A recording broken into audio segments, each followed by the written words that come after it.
কুষ্টিয়ার দৌলতপুরের আল্লাহর দরগায় কুষ্টিয়া প্রাকপুর সড়ক নির্মাণের কাজ নিয়ে অনিয়ম দুর্নীতির বিস্তর অভিযোগ এলাকাবাসীর।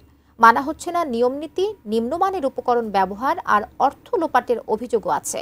কুষ্টিয়া প্রতিনিধি শরীফুল ইসলামের পাঠানো তথ্য ছবি নিয়ে একটি ডেস্ক রিপোর্ট দেখে নেব। দীর্ঘ প্রায় এক যুগ পর শুরু হয়েছে কুষ্টিয়ার দৌলতপুরের আল্লাহর দরগায় কুষ্টিয়া প্রাকপুর সড়কের নির্মাণ কাজ।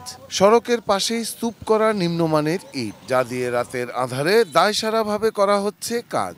এ নিয়ে অভিযোগের অন্ত নেই এলাকাবাসীর। হিয়ারিং পাড়ার আগে যে রোলার করতে হবে, সে রোলার নাই, শুধু ভেকুদি সমান করে হালকা করে বালি ফেলে দিই, টুট করে গাইতে চলে যাচ্ছে। মেন রাস্তায় এইসব কাজ চলে না, ইট খুব একটা ভালো ব্যবহার করছে না। স্বাস্থ্যকর অল টাইম ফ্যামিলি কেক, সব সময় অল টাইম হেলদি লাইফ। একইভাবে ভেড়ামারা উপজেলার রাইটা গোপালনগর সড়কের কাজ শেষ করেছে এলজিইডি।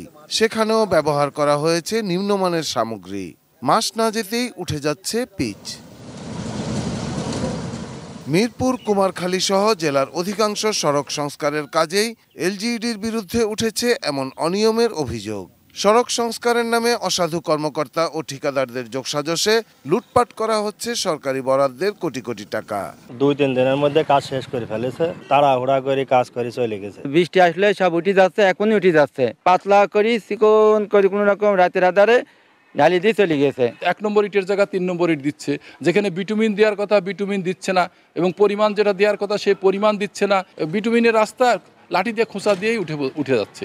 অনিয়ম, দুর্নীতি ও আর্থিক সুবিধা নেওয়ার অভিযোগ অস্বীকার করে এলজিইডির কর্তৃপক্ষের দাবি, সব কাজ নিয়ম মেনেই করা হচ্ছে।